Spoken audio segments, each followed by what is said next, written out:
10 number پر ہے لیوتین۔ لیوتین Canada کا سب سے لمبا اور تیز ترین رولر کوسٹر ہے۔ اونٹاریو صوبے میں کینیڈا کے ونٹرلینڈ پارک میں واقع ہے۔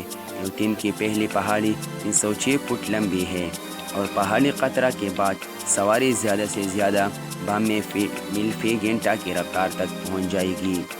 ٹریک کی کل لمبائی 1672 میٹر ہے اور پہلے خطرہ کا زاویہ تقریباً 80 ڈگری ہے۔ اس رولر کوسٹر کے لیے 3 آف-روڈنگ ٹرینیں ہیں اور ان کے پاس لیوتین سمندری رقص کا تھیم ہے۔ 360 فٹ کی اونچائی سے پہلے خطرہ کے بعد اس سفر میں 183 فٹ لمبے اون پھینکتی پہاڑی ہوگی اور حیرت انگیز طور پر 115 ڈگری ہتھوڑا موڑ آئے گا۔ بنیادی معلومات: نام: لیوتین رولر کوسٹر پارک کینیڈا کا ونٹرلینڈ پارک، اونٹاریو صوبہ، کینیڈا۔ زیادہ سے زیادہ رفتار 92 میل فی گھنٹہ یعنی 148 کلومیٹر فی گھنٹہ۔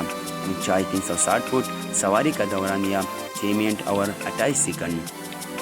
اونچائی کی پابندی 1.37 میٹر سے 2.13 میٹر ہے۔